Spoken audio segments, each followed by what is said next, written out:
Hello everyone, welcome to learning with us. मैं आपकी NCERT 6 to 8 करवा रही हूँ इस बुक से। एनसीईआरटी भी है इसमें और एससीईआरटी भी है। आइए देखते हैं। मैं आपके 2 चैप्टर करवा चुकी हूँ कक्षा 6 के। आज मैं आपका 3rd चैप्टर करवाने वाली हूँ। 3rd चैप्टर है आप लोगों का वस्तुओं के समूह बनाना। आइए देखते हैं वस्तुओं से समूह कैसे बनाते हैं। फर्स्ट पॉइंट है हमारे पास हमारे चारों ओर की वस्तुएं, मतलब जो हम लोगों के चारों ओर की वस्तुएं होती हैं उनके बारे में बात करते हैं। हमारे चारों ओर कुर्सियाँ, बैलगाड़ी, साइकिलें, खाना पकाने के बर्तन, पुस्तकें, वस्त्र, खिलौने, जल, पत्थर तथा अन्य बहुत सी वस्तुएं देखते हैं। मतलब हम लोगों के चारों ओर बहुत सारी ये सारी वस्तुएं होती हैं। कुर्सी, बैलगाड़ी, साइकिलें, खाना पकाने के बर्तन, पुस्तकें, वस्त्र, खिलौने, जल, पत्थर, अन्य बहुत सारी वस्तुएं देखते हैं। इन सभी वस्तुओं की आकृति, रंग, वर्ण तथा गुण भिन्न होते हैं। अब भाई सारी वस्तुएं भिन्न भिन्न हैं तो इनकी आकृति, गुण भी इनके भिन्न भिन्न होंगे। सिंपल सी बात है। आइए देखते हैं पदार्थों के गुण। पदार्थों के गुण क्या होते हैं। गिलास बनाने के लिए कांच, प्लास्टिक, धातु अथवा कोई पदार्थ चाहिए जो जल को रोक सकता हो। देखिए भाई, गिलास में अगर पानी भरेंगे, अगर कोई ऐसी वस्तु होगी जिससे पानी निकल जाए तो कोई ऐसी वस्तु चाहिए होगी ना जो गिलास का जो पानी है उसको रोक सके, तो जल रोक सकता है। इसी प्रकार खाना बनाने पकाने वाले पात्र बनाने के लिए कागज़ का उपयोग करना भी कोई बुद्धिमत्तापूर्ण कार्य नहीं होगा। आई होप आप इन बातों को समझ रहे होंगे। बहुत छोटी छोटी सी बातें हैं जो आपके एनसीईआरटी कक्षा 6 में दी हुई हैं। नेक्स्ट है हम लोग का किसी वस्तु को बनाने के लिए किसी पदार्थ का चयन किया जाना उस पदार्थ के गुण तथा उपयोग की जाने वाली वस्तु प्रयोजन पर निर्भर करता है। किस पर निर्भर करता है भाई? वस्तु प्रयोजन पर निर्भर करता है। दिखावट, नेक्स्ट पॉइंट है हम लोगों का दिखावट। आइए दिखावट में देखते हैं क्या क्या दिया गया है। पदार्थ प्रायः एक दूसरे से भिन्न दिखाई देते हैं। हर पदार्थ देखिए एक दूसरे से भिन्न ही दिखाई देते हैं। लकड़ी लोहे से बिल्कुल भिन्न दिखाई देती है। लोहा तांबे अथवा एल्युमिनियम से भिन्न दिखाई पड़ता है, परंतु फिर भी लोहे, तांबे तथा एल्युमिनियम में कुछ समानताएं हो सकती हैं जो लकड़ी में नहीं पाई जाती हैं। बिल्कुल सही बात है भाई। नेक्स्ट पॉइंट देखते हैं हम लोगों का। नेक्स्ट पॉइंट है पदार्थ जिनमें इस प्रकार की ध्रुति होती है वे प्रायः धातु हैं। लोहा, तांबा, एल्युमिनियम तथा सोना ये धातुओं के उदाहरण हैं। हो सकता है आपके ऑप्शन में कोई ऐसा ही क्वेश्चन बना दे जिसमें दिया हो लोहा, तांबा, एल्युमिनियम और नेक्स्ट ऑप्शन आपका हो सकता है लकड़ी दे दे और पूछ दे कि इसमें कौन सा धातु नहीं है। तो आप लोग याद रखिएगा कौन कौन सी धातु के उदाहरण हैं। कुछ धातुएं बहुता अपनी चमक खो देती हैं और द्युतिहीन, निष्प्रभ दिखाई देने लगती है। मतलब वो अपनी चमक को खो देती हैं तो वो निष्प्रभ दिखाई देने लगती है। ऐसा उन पर वायु अथवा नमी की अभिक्रियाओं के कारण हो जाता है। किसके कारण हो जाता है? कि वायु अथवा नमी की अभिक्रियाओं के कारण हो जाता है। नेक्स्ट है हम लोगों का पॉइंट कठोरता। आइए देखते हैं कठोरता में क्या क्या दिया है। जब विभिन्न पदार्थों को अपने हाथों से दबाते हैं तो उनमें से कुछ को दबाना, संपीड़न करना कठिन होता है, जबकि कुछ अन्य आसानी से संपीड़ित हो जाती हैं। आप लोगों को समझ में आया होगा, आई होप। वे पदार्थ जिन्हें आसानी से संपीड़ित किया अथवा खरोंचा जा सकता है कोमल पदार्थ कहलाते हैं। जिनको आसानी से देखो संपीड़ित किया जाता है या खरोंचा जा सकता है तो उनको कोमल पदार्थ कहते हैं, जबकि अन्य पदार्थ जिन्हें संपीड़ित करना कठिन होता है कठोर पदार्थ कहलाते हैं। जिन्हें संपीड़ित नहीं कर सकते हैं, खरोंच नहीं सकते हैं, दबा नहीं सकते हैं तो उनको क्या कठोर पदार्थ कहते हैं। उदाहरण के लिए रुई अथवा स्पंज कोमल होता है। भाई देखो रुई बहुत कोमल होती है, हम लोग हाथों से दबाते हैं तो दब जाती है, स्पंज भी दब जाती है, जबकि लकड़ी कठोर होती है। लकड़ी को हाथों से दबाने से कहाँ दबती है? आप लोग खुद सोचिए। तो वो कैसा हो जाएगा? वो कठोर पदार्थ हो जाएगा। दिखावट, दिखावट में पदार्थों में विभिन्न गुण हो सकते हैं, जैसे द्युति, कठोरता, रुच, खुरदरा अथवा चिकना होता है। आइए नेक्स्ट पॉइंट देखते हैं विलेय अथवा अविलेय। ऐसे कुछ पदार्थ हैं जो पानी में या किसी धातु में मिक्स हो जाते हैं और कुछ ऐसे होते हैं जो पानी में नहीं मिल पाते हैं। उन पदार्थों की बात की गई। कुछ ठोस पदार्थ जैसे चीनी, नमक, चाक, पाउडर, बालू, रेत तथा लकड़ी के बुरादे में कुछ पदार्थ जल में पूर्णतः लुप्त हो जाएंगे अथवा घुल जाएंगे या विलीन हो जाएंगे और ये पदार्थ जल में विलय होंगे। जो मिल जाएंगे वो विलय होंगे, जो नहीं मिलेंगे वो कैसे होंगे? वो अविलय होंगे आप लोगों के। आइए देखते हैं। अन्य पदार्थ जल के साथ मिश्रित नहीं होते हैं तथा काफ़ी समय तक गिलास में विलोडित करने पर भी जल में लुप्त नहीं होते हैं। ये पदार्थ जल में अविलेय होते हैं। चूँकि जल बहुत से पदार्थों को विलीन कर सकता है, इसलिए हमारे शरीर के प्रकारों में इसकी एक महत्वपूर्ण भूमिका है। सही बात है। आइए देखते हैं हम लोग नेक्स्ट पॉइंट। कुछ द्रव जल में पूर्णतः मिश्रित हो जाते हैं और कुछ अन्य द्रव जल में मिश्रित नहीं हो पाते हैं। आप भी जानते हो कुछ द्रव होते हैं जो जल में मिश्रित हो जाते हैं और कुछ होते हैं जो जल में मिश्रित नहीं होते हैं और कुछ समय तक ऐसे ही छोड़ देने पर अपनी पृथक परत बना लेते हैं। कुछ गैसें जल में विलीन हैं जबकि अन्य नहीं हैं। सामान्यतः जल में कुछ गैसें थोड़ी मात्रा में विलीन होती हैं। उदाहरण के लिए जल में विलीन ऑक्सीजन गैस जल में रहने वाले जंतु एवं पादपों की उत्तरजीविता के लिए अत्यंत महत्वपूर्ण है। नेक्स्ट पॉइंट है हम लोगों का, वस्तुएं जल में तैर अथवा डूब सकती हैं। जल में अविलीय ठोस जल से पृथक हो जाते हैं। कुछ पदार्थ जो जल में मिश्रित नहीं हो पाते वे जल के पृष्ठ पर आकर तैरने लगते हैं। कुछ होते हैं जो जल में मिश्रित नहीं हो पाते, वो जल के पृष्ठ पर आकर क्या करने लगते हैं, तैरने लगते हैं। आपने ही देखा होगा। अन्य डूबकर गिलास की तली में पहुंच गए थे। नेक्स्ट पॉइंट है हम लोगों का पारदर्शिता। आइए भाई देखते हैं पारदर्शिता क्या होता है।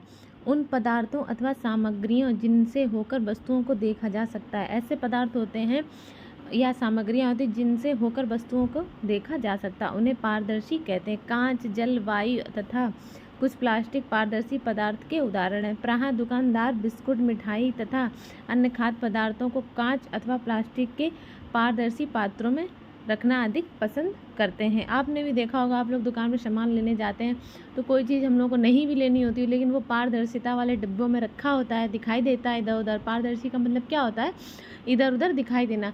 तो हम लोगों का भी मन कर जाता है कि हाँ ये चीज़ ले लेते, नहीं लेनी होती तब भी कुछ देख के ही तो दुकानदार इसीलिए उन वस्तुओं को ऐसे डब्बों में रखना पसंद करते हैं, अधिक पसंद करते हैं।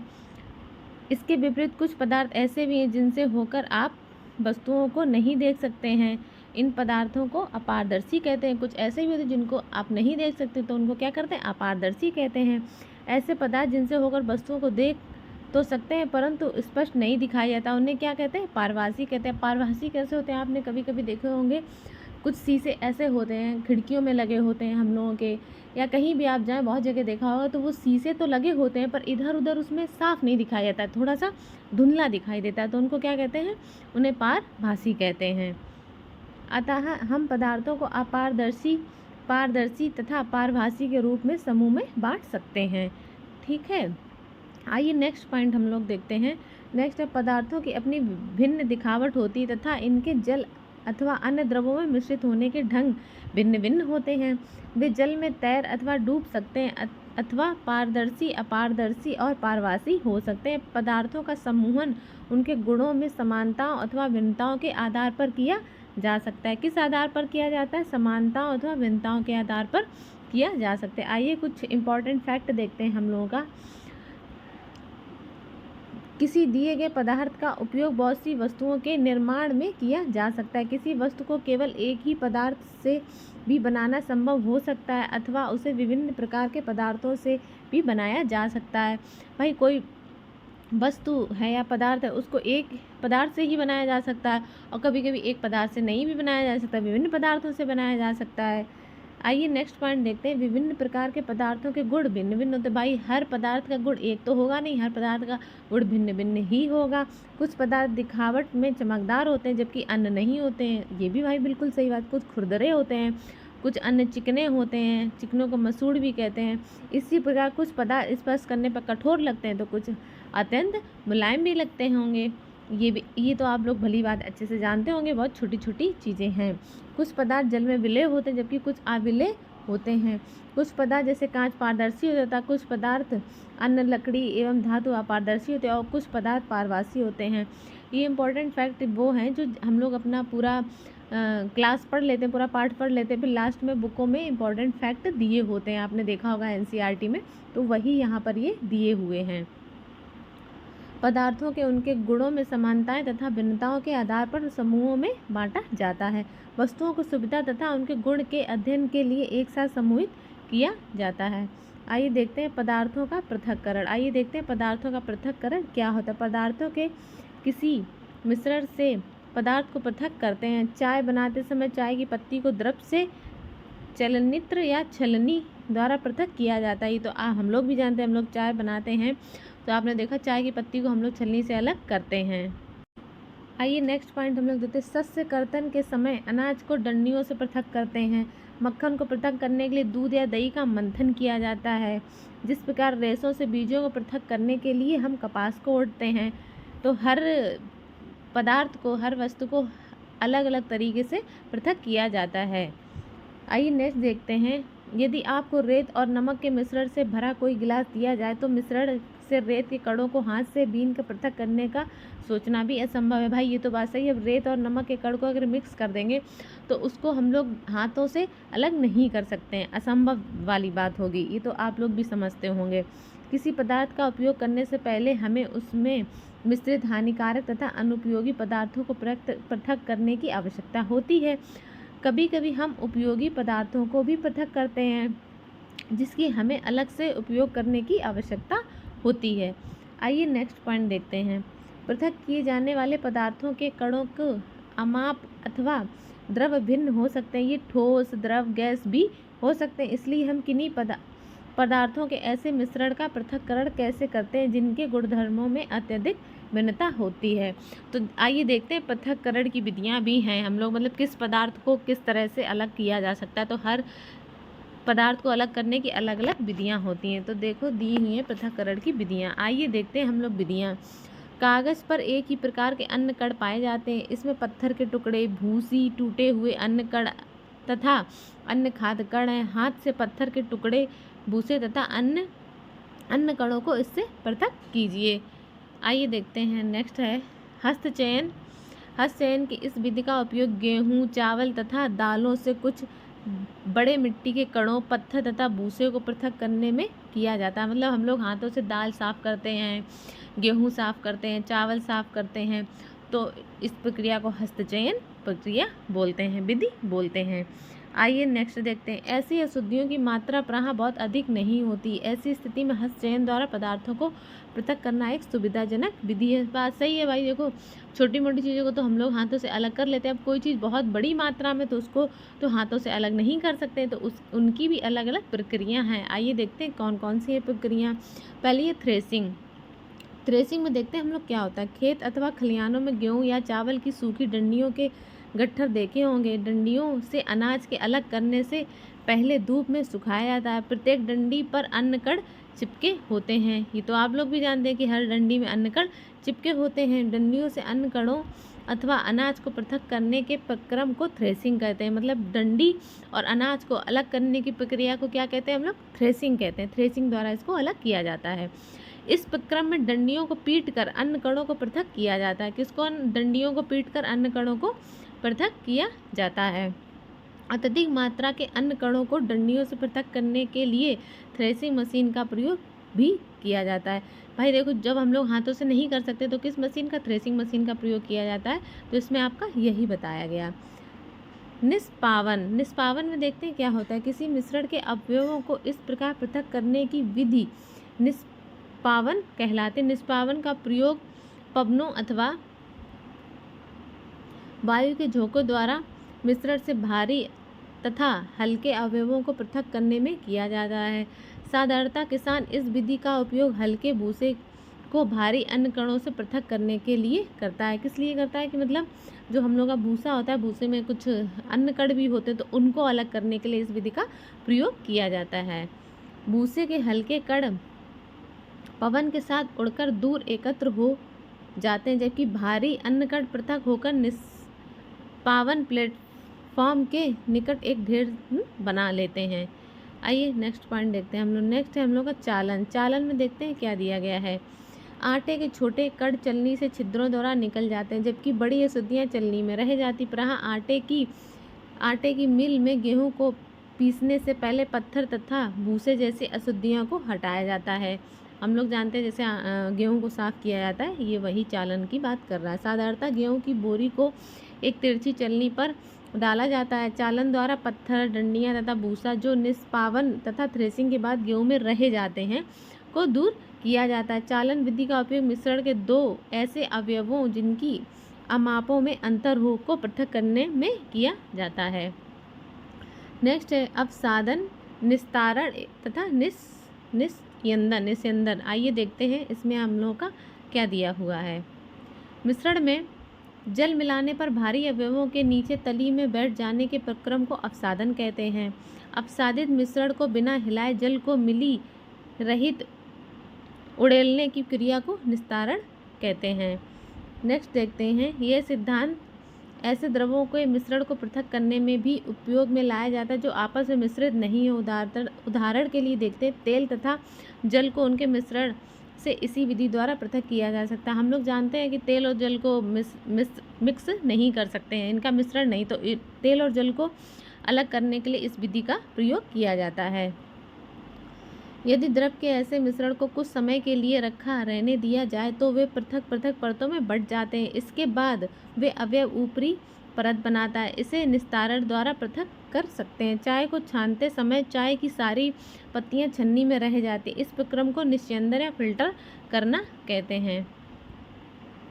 कभी कभी नलों से गंदला जल प्राप्त होता है, गंदला या गंदा जल प्राप्त हो, गंदला का मतलब गंदा जल प्राप्त होता है। तालाबों तथा नदियों से एकत्रित किया गया जल भी पंकिल गंदा हो सकता है। विशेषकर बरसात के बाद पृथक्करण की कुछ विधियों द्वारा जल से मिट्टी जैसी अम्लीय अशुद्धियां दूर कर सकते हैं।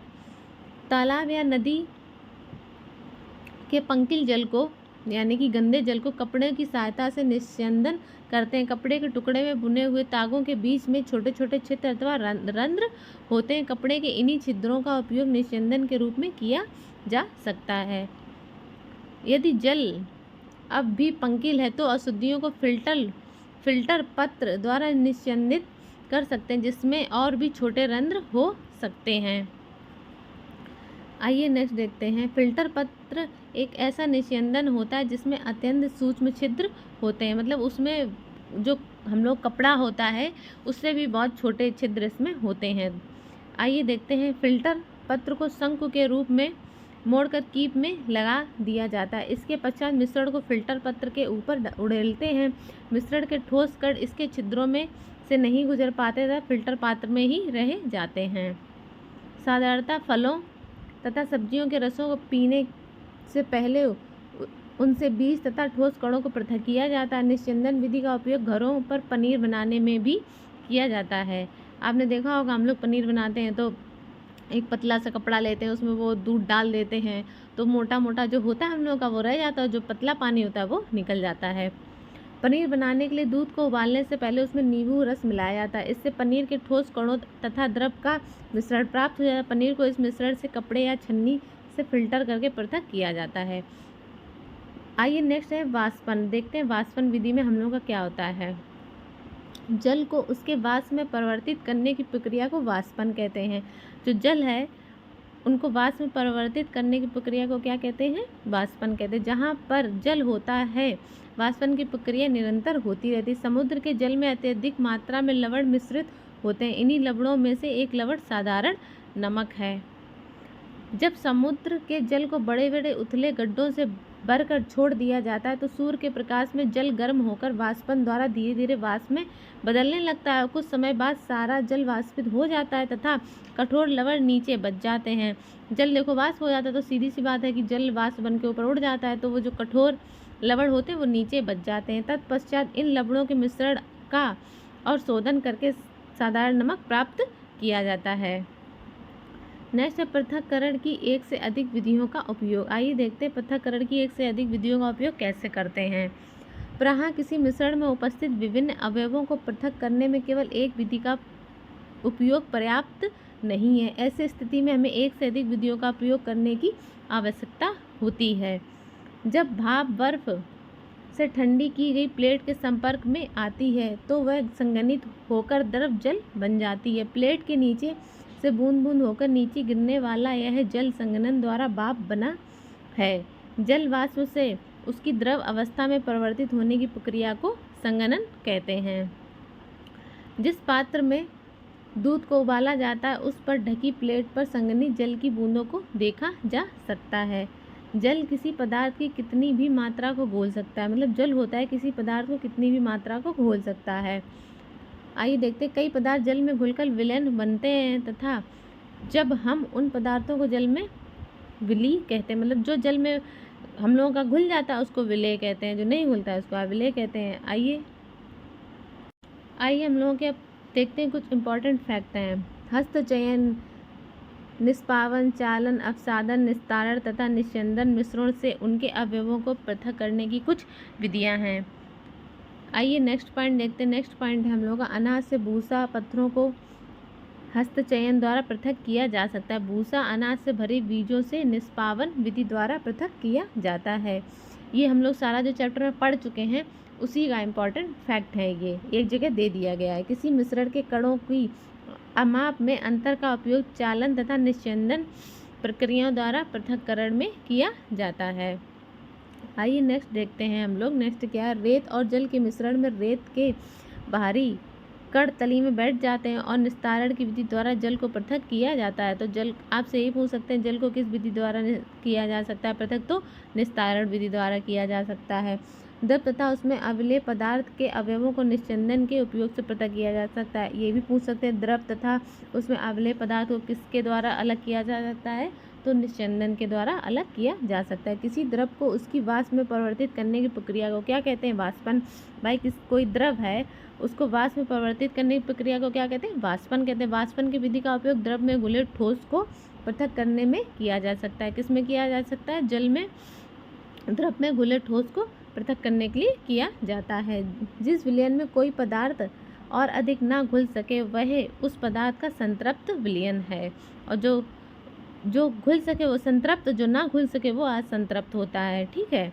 किसी पदार्थ के विलयन को गर्म करने पर उसमें और अधिक पदार्थ घोला जा सकता है। जल विलेय पदार्थों की विभिन्न मात्राएं घोलता है। जल होता है जो विलेय पदार्थों की विभिन्न मात्राओं को घोलता है।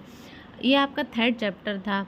आई होप आपको ये चैप्टर समझ में आया हो, और समझ में आया तो वीडियो को लाइक कीजिएगा, चैनल को सब्सक्राइब कीजिएगा और दोस्तों के साथ शेयर कीजिएगा। और नेक्स्ट चैप्टर आप लोगों का है पौधों को जानिए, मतलब पौधों के बारे में जानिए। ये आपकी कक्षा 6 की NCERT थी। तो बस आज के लिए इतना ही रखते हैं। Thank you so much. अपनी पढ़ाई करते रहिएगा बहुत अच्छे से।